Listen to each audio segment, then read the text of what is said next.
Welcome back to my YouTube channel study live. जैसा कि आप सभी जानते हैं, हम कक्षा 8वीं के बच्चों के लिए प्रश्नों की एक ज़बरदस्त श्रृंखला ला रहे हैं, जिससे 8वीं के बच्चे एग्ज़ाम के लिए तैयार हो सके।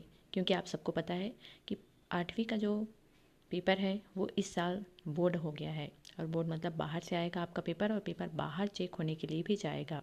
तो आप मान के चलिए आपके पास 1 माह का समय है, टाइम टेबल भी आ गया है। तो अब आप जुट जाइए तैयारी में और अपनी प्रिपरेशन शुरू कर दीजिए। आप अगर मेरे साथ प्रश्नों की श्रृंखला को देखते जाएं, अगर आप वीडियो को देखते जाएं, तो निश्चित रूप से मैं कह सकती हूँ कि आप एग्ज़ाम के लिए तैयार हो सकते हैं। तो चलिए, हम आज लेकर आए हैं नवबोध के प्रश्न। तो चलिए जानते हैं कि प्रश्नों को कैसे सॉल्व करना है। तो अंत तक वीडियो में बने रहिएगा। तो यहाँ पे पहला जो पार्ट है वो मैंने पिछले वीडियो में डिस्कस किया था, उसके आगे का भाग मैं अभी डिस्कस कर रही हूँ। तो चलिए देखते हैं। प्रश्न है, मैच द कॉलम। आपको कॉलम को मैच करना है। जैसे हिंदी में होता है सही जोड़ी मिलाइए, वैसे इंग्लिश में होता है मैच द कॉलम। तो आपको कॉलम को ए से बी में मैच करना है। सुधा चंद्रन, सुधा चंद्रन को तो आप जानते ही हैं, एक डांसर थी वो। उसके पाँव में इंजरी हो गया था, दुर्घटनाग्रस्त हो गई थी, इसके बावजूद उसने डांस सीखा। तो सुधा चंद्रन, तो सुधा चंद्रन, उसके बाद इधर क्या आएगा पहले हम देखते हैं।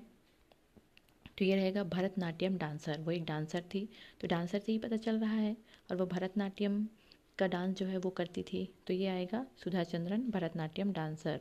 विंग्ड विब्ड, ये किस में आएगा?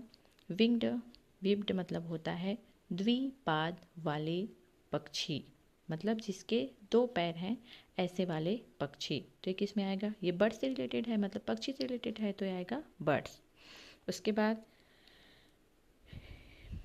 रेस्टिफाइड, 3rd नंबर है, दिया गया है रेस्टिफाइड। तो ये रहेगा टू करेक्ट, जो करेक्ट है उसे कहते हैं रेस्टिफाइड। 4th नंबर है हेवन ऑफ फ्रीडम।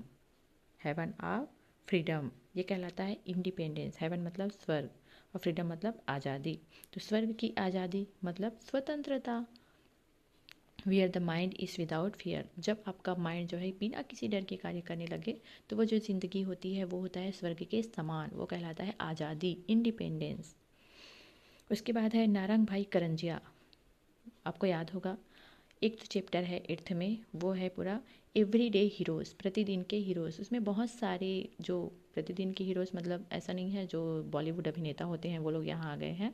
इसका अर्थ है कि प्रतिदिन के हीरो जो किसी की जान बचाए हैं या बचाते हैं।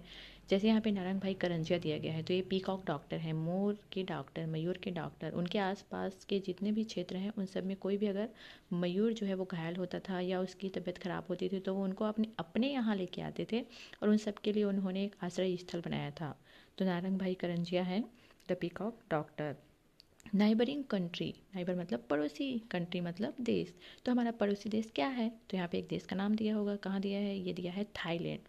तो ये आएगा थाईलैंड में। उसके बाद है गांधी जी। गांधी जी नॉन वायलेंस, अहिंसा की पुजारी। तो अहिंसा को इंग्लिश में बोलते हैं नॉन वायलेंस। फिर है जय स्तंभ, अब एक बच गया, क्या बचा? मुद्रासीन पंथी, तो पंथी की मुद्रा है जय स्तंभ। ठीक, तो आपको ऐसे ही मैच द कॉलम को मिलाना है। बस आपको थोड़ा सा ध्यान देना है कि कौन सा वर्ड क्या है और इससे रिलेटेड इधर क्या है, फिर आप आसानी से इसको हल कर सकते हो। ठीक है, चलिए हम नेक्स्ट क्वेश्चन की ओर बढ़ते हैं। Rearrange the words and make correct sentence. Rearrange, arrange करना है आपको वर्ड्स को और एक सही सेंटेंस बनाना है। यहाँ पे उल्टा पुल्टा दिया गया है, उसे आपको सीक्वेंस में जमाना है। Fit gods a place to marry for, ये लेसन का नेम है। आपको याद होगा, एक जो लेसन है वो है a place fit for gods to marry, मतलब देवताओं के विवाह के लिए उपयुक्त स्थान, जिसमें हम सब ने पढ़ा है मदुरई के बारे में। Mathurapuri is other than Madurai, वहीं पे देवताओं का विवाह होता है। तो ये रहेगा इसका right answer, a place fit for gods to marry. देखिए कितना इजी है ये। उसके बाद सेकंड है टेल समवन टू, सेकंड है टेल समवन टू कम, किसी को आप कह रहे हैं, नहीं, समवन कम टेल टू ये है। उसके बाद आपको इसका बनाना है, तो ये सबसे पहले रहेगा टेल समवन टू कम, किसी को आप कहिए आने के लिए, तो उसे करेंगे टेल समवन टू कम। फिर 14 नंबर है, give one word for the following expression after reading the clue. यहाँ पे क्लू दिया गया है, वर्ड दिए गए हैं और इधर आपको फिल करना है, फिल इन द ब्लैंक तो दिया गया है। ये बहुत ही ईजी रहता है।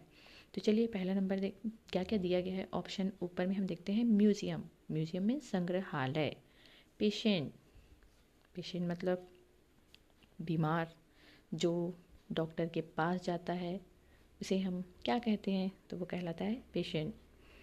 सिम्पटम, लक्षण, इंफॉर्मेशन, सूचना। स्ट्रेंज, अनोखा। पहला नंबर दिया गया है वन हु इज सिक, जो बीमार है, तो वो क्या कहलाता है, he is a patient, patient कहलाता है वो। We can get it from a newspaper, radio and TV. We get, हमें जो मिलता है न्यूज़पेपर, अखबार से, रेडियो से और टीवी से, क्या मिलता है हमें, सूचना। It means information. The place where we can see old thing, ऐसा स्थान, प्लेस मतलब स्थान, वी मतलब हम, जहाँ पे हम ओल्ड, ओल्ड मतलब पुरानी, पुरानी चीज़ों को हम देखते हैं, तो ऐसा कौन सा स्थान है, तो वो कहलाता है म्यूजियम, संग्रहालय। आपने देखा होगा कि आप कहीं घूमने के लिए जाएंगे तो वहाँ पे बहुत सारी पुरानी वस्तुएं रखी होती है। जैसे रायपुर में है गुरु घासीदास संग्रहालय, अगर आप वहाँ पे गए होंगे तो आपने देखा होगा वहाँ पे उस समय की सारी जो चीज़ें हैं वो रखी हुई है, तो वह कहलाता है museum. It is the opposite of familiar, familiar का अपोजिट होगा अनफैमिलर,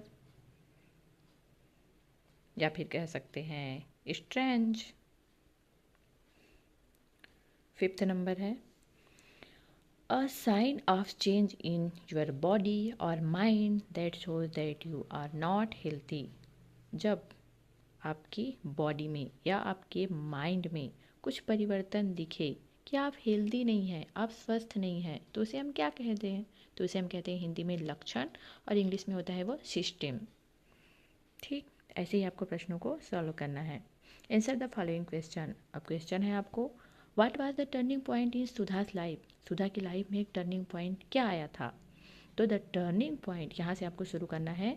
देखिए अगर आपको प्रश्न अगर मान लो प्रश्नों का आंसर आपको याद नहीं है, तब भी उससे रिलेटेड आपको मन में कुछ भी आ रहा है तो आपको इसको जमा के कैसे लिखना है। यहाँ से आंसर शुरू करना है, the turning point in Sudha's life came, come का हो गया second form came, when she came back to the stage on January 28, 1984 to give a public recital in Mumbai। जब उन्होंने मुंबई में 28 जनवरी 1984 को ऐतिहासिक रूप से वापसी किया, तब उनके जीवन में एक टर्निंग पॉइंट आया। Why is Salim Ali called the bird man of India. In India the world of birds are exposed to us by the great Salim Ali contribution, therefore he is a affectionately known as the bird man of India। यहाँ पे पूछा जा रहा है कि सलीम अली को पक्षी वैज्ञानिक क्यों कहा जाता है, तो दुनिया में तो बहुत सारे वैज्ञानिक हैं, लेकिन ये ऐसे पहले वैज्ञानिक हैं जिन्होंने पक्षियों के ऊपर कार्य किया। How can people move toward perfection, लोग जो हैं परफेक्शन की ओर कैसे जा सकते हैं। Pupil can move towards perfection by stretching their arms tirelessly towards it।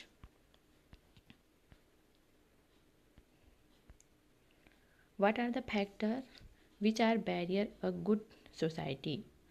ऐसे कौन से फैक्टर हैं जिससे एक गुड सोसाइटी बन सकती है। Narrow minded and division are the factor. Narrow minded और जो डिवीज़न है ये बैरियर है। बैरियर मतलब दुश्मन कहा जाए। एक अच्छी सोसाइटी को क्या रोकता है, नैरो माइंडेड संकुचित माइंड वाला, और डिवीज़न जो डिवाइड करते हैं लोग कि ये ऐसा है वो ऐसा है, तो यहाँ पे एक अच्छी सोसाइटी नहीं बन पाती। Which word indicated to us that a secured man was blind।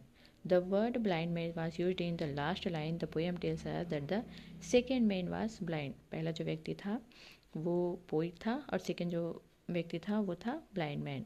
What does the title measure for measure?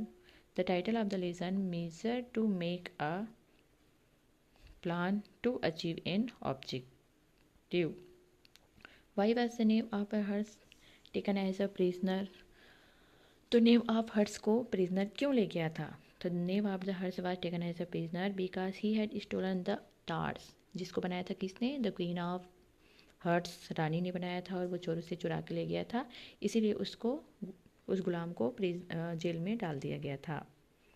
Read the passage carefully and answer the given question. इस पैसेज को आपको पढ़ना है और प्रश्नों का उत्तर यहाँ पे देना है। ये है अनसीन पैसेज, मतलब इसको आपने नहीं पढ़ा है, तो इसके प्रश्न इसी में है और उत्तर भी इसी में है। आपको याद करने की ज़रूरत नहीं है, प्रश्न आपको इसी में मिलेंगे और उत्तर भी आपको इसी पैसेज से ढूंढना है। ये इंग्लिश में कहा जाए ना तो सबसे ईजी, सबसे आसान है ये। There is some interesting information about the feature of birds. अब देखिए किसके बारे में बात हो रही है, फीचर मतलब पंख और बर्ड्स मतलब पक्षी, मतलब जाहिर सी बात है कि पक्षियों के बारे में बात हो रही है। Read in and complete the given below. The feature is one thing that makes a unique from all other animals, not flight, not eggs. An animal needs is one feature and it is considered a bird. Feature not only help bird fly, they also birds warm and dry. Features are excellent for birds to hide from enemies. Most birds use them to attract and select a mate. Some other roles that feature seen are balancing on the ground in flight as inside nest for incubation. There are many kinds of feature. They can broadly divided into two types: body feature and flight feature. चलिए अब पहला प्रश्न अब की ओर पढ़ते हैं हम। पहला प्रश्न है हमारा, identify of the bird. Bird की आइडेंटिफाई क्या है? आइडेंटिफाई मतलब पहचान। तो बर्ड की पहचान क्या है कि उसके फीचर होते हैं, पंख होते हैं, जैसा कि आपको दिख रहा है फीचर यहाँ पे, ये देखिए FEATHER। Utility of feature, feature के क्या उपयोग हैं पंख के? तो यहाँ पे देखिए feature are excellent, feature are not only help bird fly, ये सिर्फ बर्ड को उड़ने में सहायता नहीं करता। They also need birds warm and dry, वो उनको गर्म रखता है, सूखा रखता है। Feature are excellent for bird to hide from enemies, ये एनिमीज से, दुश्मनों से बचाता है। यह है इसका आंसर। एंड थर्ड है काइंड्स ऑफ फीचर, फीचर के कितने टाइप्स है? तो ये लास्ट लाइन में देखिए, they can broadly divided into two parts: features flight and feature। First answer आपका रहेगा बॉडी फीचर, यहाँ पे मिट गया है। फर्स्ट रहेगा बॉडी फीचर और सेकंड रहेगा फ्लाइट फीचर। तो चलिए आज की क्लास हम यही समाप्त करते हैं। आशा करती हूँ आप सभी को मेरा वीडियो अच्छा लगा होगा। वीडियो अगर अच्छा लगा है तो वीडियो को ज़्यादा से ज़्यादा शेयर करें और चैनल को सब्सक्राइब करें। Thank you.